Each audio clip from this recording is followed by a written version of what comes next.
our Rotary Club. Thank you. Thank you, Dennis.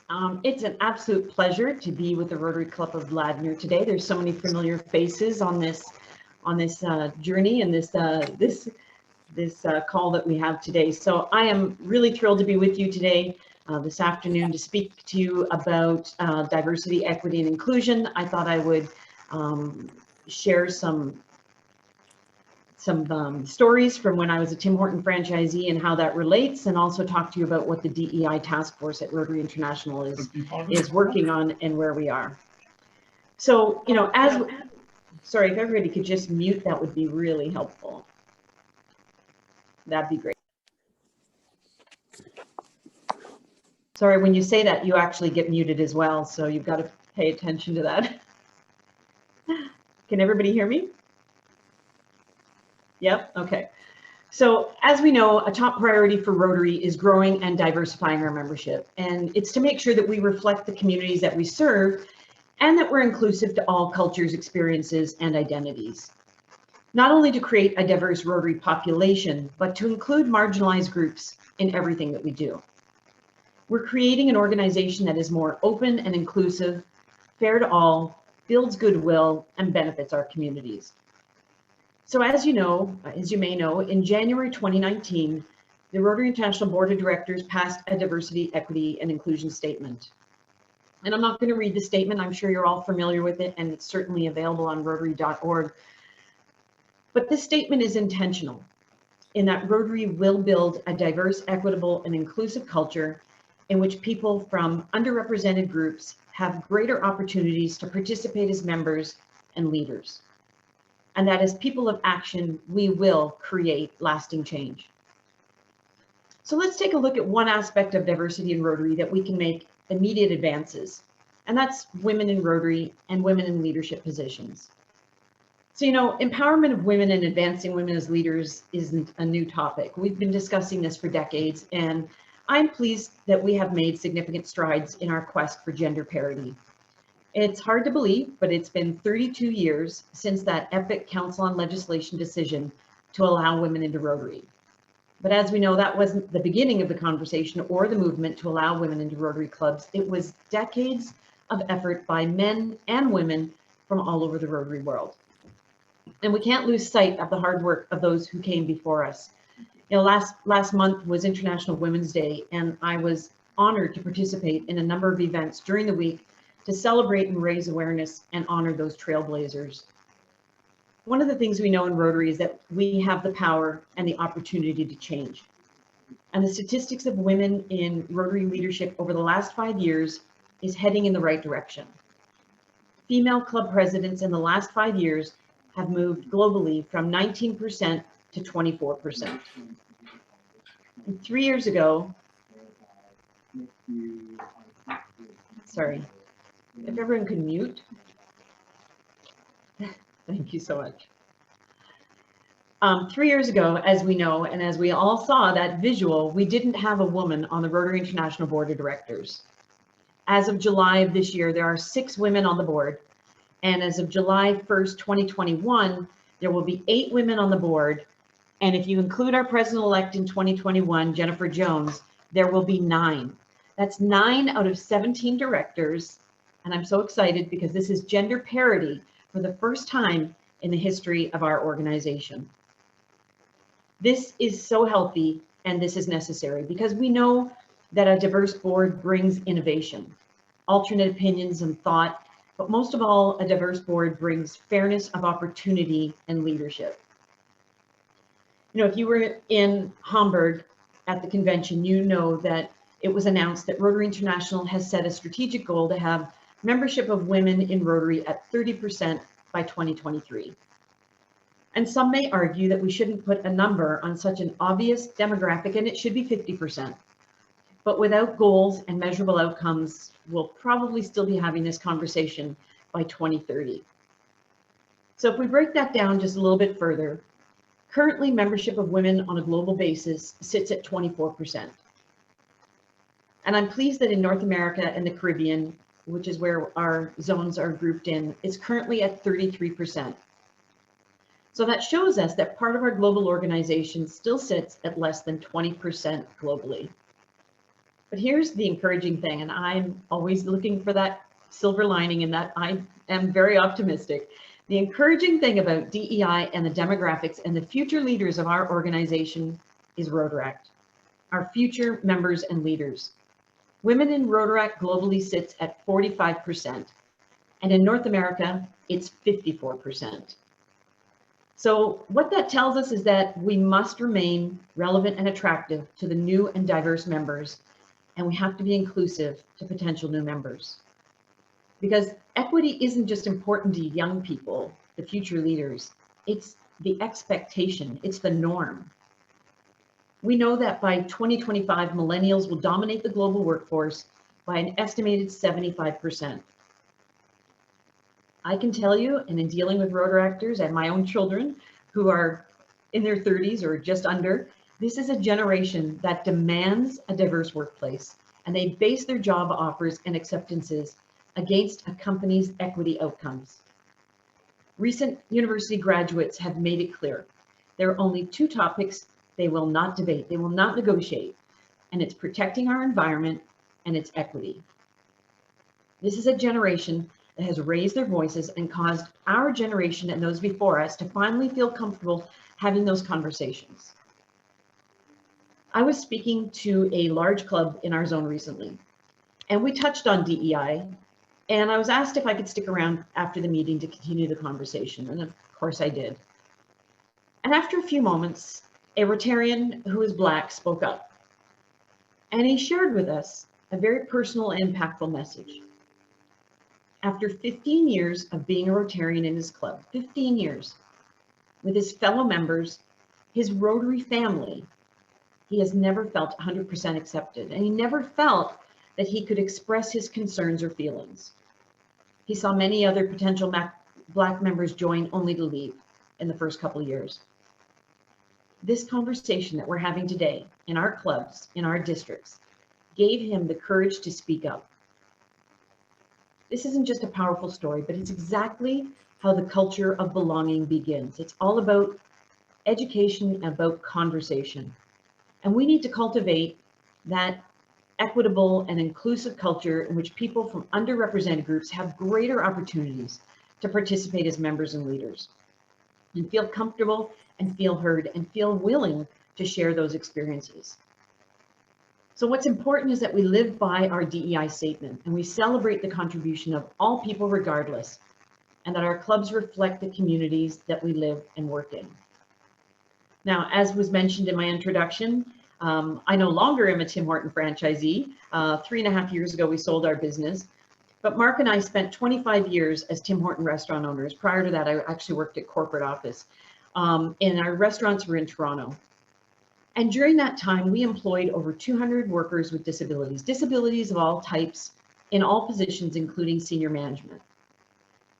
And at any given time, our disabled employees made up about 20% of our workforce.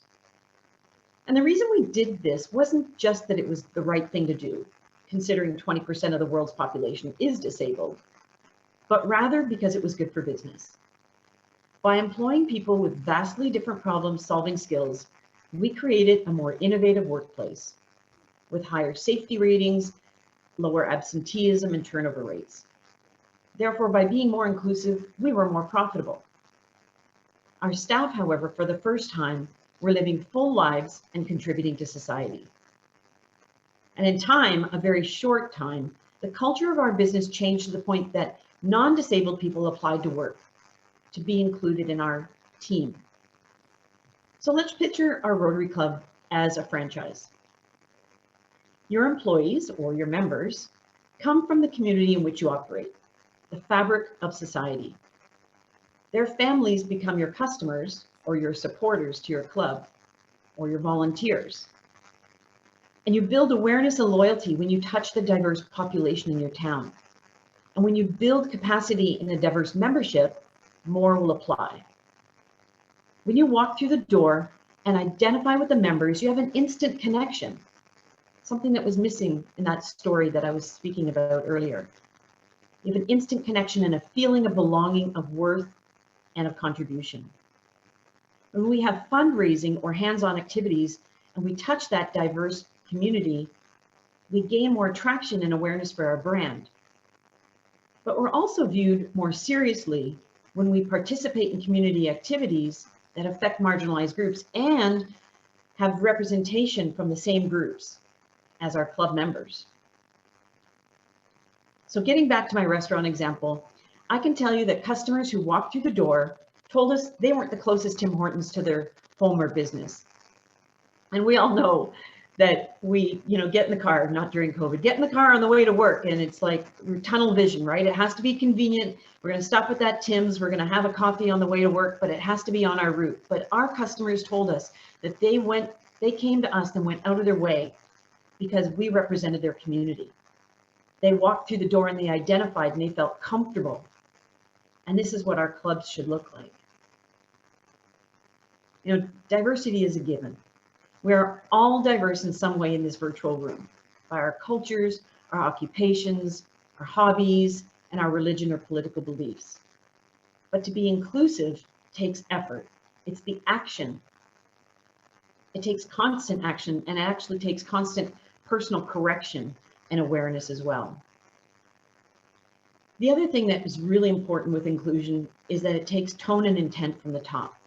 It takes leaders and leadership, because senior leaders set the tone and act as role models. So I opened with Rotary's DEI statement, but as we know in any of our corporate environments, a statement is just a statement unless we put action behind our words. A statement, though, just like our mission and vision and our values, is the first step because it sets the tone and the intent. So in July, the Rotary International Board conducted a meeting with only DEI on the agenda, and a decision was made to form a DEI task force to bring recommendations to the board by the end of this Rotary year in June. And as was mentioned in my introduction, President Holger Knack asked me to chair this committee, and we are really excited about the work ahead of us. We also recognize that it is a heavy lift, and we're never going to be able to check a box and congratulate ourselves for completing the job and that the job was done well, because we know that a culture change will take years. Now, I'm really excited of the work that the task force is working on. One of the first items on our agenda right from the beginning was to really establish who we are today, because before we can invite and reach out to the communities that aren't represented in Rotary, you really have to look in the mirror and see who you are. So the first step was to launch a survey. And so the survey was launched on May 24th. And this is the first time that we've really been able to ask racial and ethnic and Rotary Club experience questions because they are sensitive. And we hired an external partner, PwC, to help guide us through this with their global perspective and their global analytics. So the survey was launched on March the 24th. And I believe it's open until April the 15th. If you happen to get the survey, I encourage you to respond. There's been a lot of communication about the DEI survey and about the fact it was upcoming to encourage people to participate. We're very intentional that it does not look like it's a North American issue. We made sure that the sample size of participants were global, and we'll make sure that our responses received reflect the global population. If they don't, we may relaunch it in certain areas to ensure that we understand what DEI looks like from our global membership.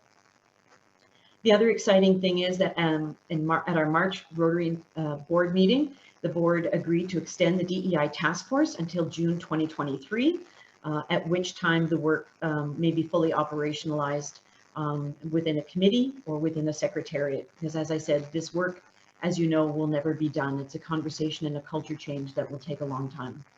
So getting back to leadership, I think that this leadership that Rotary International is showing, and that the board is showing, and certainly the task force is showing, provides us with that leadership in the area of inclusion and equity, because we have to have that intent and tone from the top. We have to have permission to get going.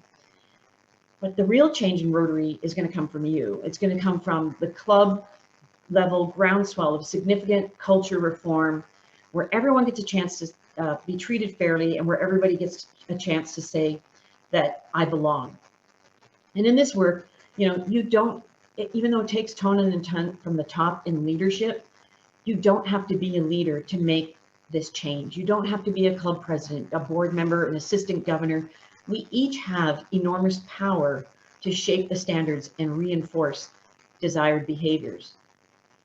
And I talked about those conversations, and they're difficult conversations. Almost always they're difficult conversations, and it's not easy. But we also, as leaders, need to address what we see and what we hear. Because behaviors that don't align with our core values and our commitment to diversity, equity, and inclusion need to be addressed. And this is, again, where tone from the top really helps, right? Because you've got the support of Rotary International, you've got the support of the task force, you've got support of regional and district leaders. More and more, we are hearing from Rotaractors and Rotarians as they act as upstanders to unacceptable behaviors. And we know this takes courage. It takes a lot of courage to be an upstander versus a bystander. But this is what will change our culture in Rotary. And as I say, this is what happens at the club and district level. And again, I don't see these as problems. I see these as opportunities. We're going to hear of more instances of unacceptable behavior being reported, but each one is a reminder of the good work we're doing. And the important thing is, we need to bring people along on this journey of DEI as a membership organization. It's all about conversation. It's all about education. Exciting thing is we're seeing our culture change in Rotary faster than we have policy to support it. And again, some may see that as a problem, and I don't, because culture will drive policy. And so I really think that the conversations that we're having is what's really going to change culture and drive the change in Rotary that we need to see. In February, President Holger released a very powerful communication, and it was posted on Rotary International's Facebook page in February. If you didn't see it, I invite you to go look at it. This statement in part stated, and I quote, that there is no place within Rotary for racism, homophobia, transphobia, sexism, classism, or ageism. And then a strong commitment statement reading, we do not believe that this is a political stance. And we do believe that we should be openly discussing these issues within our organization. Very powerful statement, probably the strongest DEI statement that has been released by a senior Rotary leader. This leadership statement resulted in overwhelmingly positive comments from Rotarians, Rotaractors, and potential members who were impressed by Rotary's commitment to DEI. These words empower me. They're strong statements. And I would encourage you to review this leadership statement, our core values, and our DEI statement, and use these words positively in your communications, and use them as a resource when needed to address negative comments or feedback in our commitment to inclusion. So, quite often I'm asked, how can we create inclusive cultures in our clubs where everyone gets a chance to say, I belong and I want to contribute? And as I said, the DEI task force has begun by looking in the mirror, but not looking in the mirror independently. Otherwise, we'll just see what we expect to see or what we've always seen. And that's why we hired an external company of PwC. So I think we can do the same thing at our club and district level. We need to take a look at how we're meeting, where we're meeting, and the format. And, it's not even about physical plant being accessible to everyone or convenient to everybody. It's really that comfortable environment. And making sure that there's no religious or political ties. I loved your anthem today. I love that it was so inclusive of all cultures. I'd love to see my Ukrainian culture highlighted there. That was nice. And I'm sure everybody feels the same way when they see something like that. So, that's really positive. Your talking stick at the beginning. I love the commitment to our heritage and to where we're meeting on the lands that we're meeting. I think we're also seeing some benefits to the virtual meetings that we've experienced during COVID, and to be more inclusive. One of the areas of DEI that we quite often overlook is our socioeconomic how we're looked to be an exclusive organization, the cost of meals, the cost of our membership, and I think that this is an opportunity for us to look at who we are and how we're meeting. You know, and it's time to look at our traditions, and I just complimented you on yours. There's a number of clubs, you know, again, if we talk about socioeconomic, finding members, it's a lot of fun, it's a way of fundraising, but I think sometimes we just need to look at everything that we're doing that may cause financial stress and exclude somebody from joining. You know, simply what time of the day do we meet? This is a lunch meeting. Everybody's, you know, comfortable with that. It's probably the way you've been meeting for a long time. But which groups are not able to join you at a lunch meeting or at a dinner meeting when we're trying to put our young family to bed and have story time, etc. So it's just an opportunity for us to take a look at that. So once we've kind of looked in the mirror and maybe it takes some outside consultant, it surely takes some great conversation with our members, that's for sure. Then it's time, I think, for that education component. And this journey, education is so important. So ask someone, even at the club level, to be in charge of DEI, someone with lived experience. Have education sessions on unconscious bias, microaggressive behavior, privilege, micro inequities, and that important, difficult conversation of how to be an upstander. In other words, how to stand up and support for the person being discriminated. And understanding even the difference between diversity and inclusion. As I said, we are all diverse on this call. I quite often I like to say diversity is the noun and inclusion is the verb, because inclusion is really the action of making sure that everybody is feeling like they are present and able to participate as their true authentic self. You know, go to the Learning Center for excellent tools that you can use at the club level, but every day there are webinars and blogs and videos and social media postings, you know, even around Rotarians for Racism or our LGBTQ Facebook group. I know there's a group that has started up with Rotarians Against Disabilities because my husband belongs to it, and there's some great conversation going on that, you know, I'm not, a couple of years ago, I'm not sure would have been happening. So I'm very excited about this journey. So we talked about, you know, taking a look at who we are. We've talked about some education, and, you know, then we do need to look at policy. And I made the comment that our culture is moving faster than our policy, and that's a great thing. Policy doesn't change culture. It is the opposite, but it does help shape the intention and the commitment. So, you know, sometimes we need to look at either the club or the district level or the international level, which is what the task force is doing. Take a look at our bylaws and make sure that we're using inclusive language and that there are no barriers to leadership and to membership. And one of the things that's really important, I believe, is to look at our interview panels for leadership positions. So if we don't have representation on our interview panels of the individuals we want to promote, we'll just, again, we'll be looking in the mirror and seeing what we expect to see, or seeing people that look like us and know that you know, they have the qualifications based on our own biases, and we can diminish bias by representation. So, you know, if we're going to support women, younger members, and those from underrepresented groups in leadership positions, our interview panels definitely need to be diverse. And finally, you know, reach out to the community and work with diverse organizations such as, you know, or participate in events such as Pride Celebration, International Women's Day, or the United Nations for the Disabled. You know, really important is to hear those lived experience stories. They can be so powerful and so impactful and help us in our understanding in this journey of diversity, equity, and inclusion. So ask us an expert to come and speak at your club as well, or somebody with lived experience. Now, I know that in October, I met with your District 5040 DEI committee, so I know that you are intentional. And intentional is one of those really important words in this journey. And so forming that DEI committee at the district level to support your clubs and members is really important. And so I really congratulate you. I'm you know, can't wait to hear what you've done since October, and the work that you've done.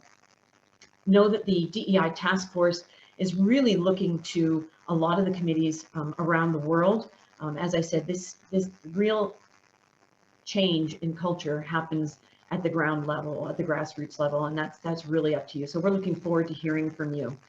And we need to know, just in this journey, that differences don't threaten who we are, right? They should enhance our worldview, and if we're open, increase our ability to adapt to alternate thoughts or views. I have to say, looking back on the 25 years as a Tim Horton franchisee, I can say that I am a better person because of the differences in my team and how we were open to listening, to celebrating with each other, and to really being open to diverse thoughts. And I can tell you that my worldview was definitely enhanced. And looking back, that was the highlight of our experience as Tim Horton franchisees. You know, this is a journey, just like Rotary's work and the world's work, and Chris can certainly attest to this, our work in peace. We're never going to be able to check a box and say we've completed the task. And that's very much the same with diversity, equity, and inclusion.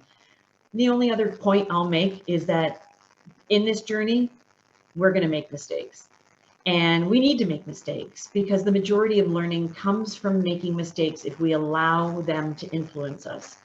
It has the power to turn us into something so much better than we were before. And every time I get into a conversation on diversity, equity, and inclusion with a group of people, I learn something. And I'm also willing to make mistakes. I don't worry necessarily about, you know, using the wrong terminology, as long as we all agree that our intention is and our commitment to this journey is I've lost my word, is you know, valued and is really intentional where we're coming from, then, you know, I think authentic, word I was looking for was authentic. So, you know, you be authentic and your intention is there. And my cat has started to meow. I apologize for that. So, you know, I just want to say that we need to be intentional in our diversity. And I think that this year during COVID has taught us a lot of things. And it's taught us how to be kind. It's taught us how to listen. It's taught us how to reflect on what's important to us in our lives and the lives of others. That is really a huge takeaway from this year. But we also know that diversity is a fact. And we know that equity is a choice. And we know inclusion is the action, as I mentioned a minute ago. But the beautiful thing is that belonging is the outcome. And that is what this journey is all about. And I'm really excited about the conversations that are happening in Rotary today. And I'm excited about this work we're doing. And I thank you as a district for committing to DEI, to having your DEI task force, your committee at the district level. And I know you're going to do great things. So thank you so much for inviting me to speak about this today and to update you a little bit, and happy to take questions if there are time. Thank you very much, Valarie. That was excellent, as we would all appreciate from somebody in your position. So thank you. Any questions? I can't see everyone at once, so. Switch to gallery view. Valarie, it's Chris Offer. I'll start. During our neighbor's election, you know, I got perturbed that some of our senior Rotary leaders were, well, openly supporting President Trump. This wasn't a matter of Republicans versus Democrats. This was people reposting stuff that he taught, you know, a racist, bigot, probably a criminal. And these are some of our Rotary leaders that were supporting him. I mean, how do we react to that in our organization when we have people that can't separate the politics that way?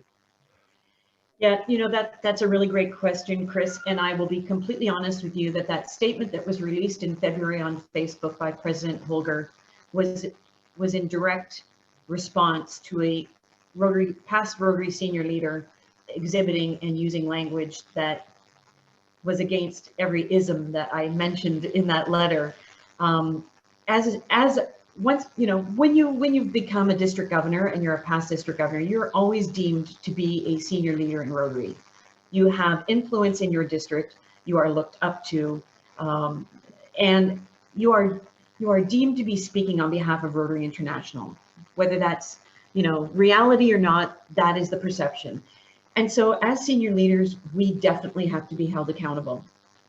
And so as a result of the incident that did happen in February, the board, even before the DEI task force brings our recommendations to the board in June, in our March meeting, it was already agreed that DEI training will be held for all current, incoming, and past senior Rotary leaders.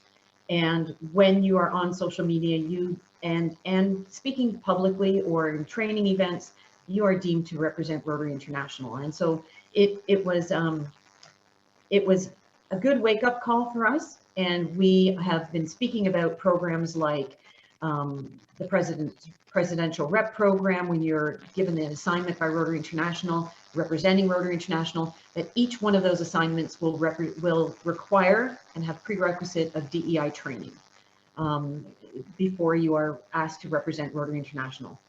I too have struggled with some postings on social media, and you know, what is the line between when you're representing Rotary and when you're not? To me, it's hard to take that hat off. And if you've been a leader in Rotary, that hat, you can't choose when to put that hat on or off.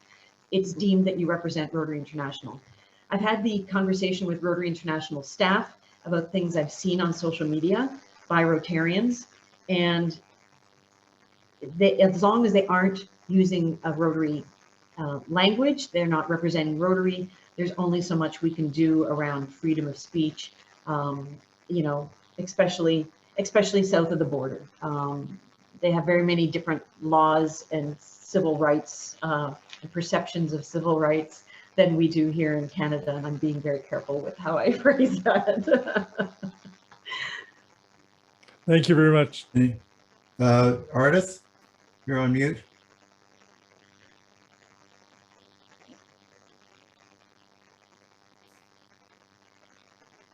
How's There you that? go. That's better. Good. Valarie, how do you deal with, or how do we better deal with criticism that as a DEI committee, we may not visually look as diverse as people would expect us to? We talk about diversity being all kinds of different things, not only visible, but invisible, experiential, you know, all kinds of things that people don't readily see. Have you got any tips in that regard? Go and ask the underrepresented groups that aren't on your task force to join. We took a long time to choose the members of the DEI task force. So we were given the authority to start the task force in July. We did not have the members of the task force put together until September. And we recognized that really cut into our work, but we were very intentional to have representation globally, as well as people who lived experience in the space of DEI, work experience in the place of DEI. And we also were very careful to make sure that it wasn't North American heavy, because again, we really wanted to make sure that we were speaking about this on a global level. So, you know, it's not about tokenism, it's about genuinely, intentionally looking for the voices that are not present at the table on your committee. Because again, I can't speak for any other community besides the one I represent. Mm-hmm.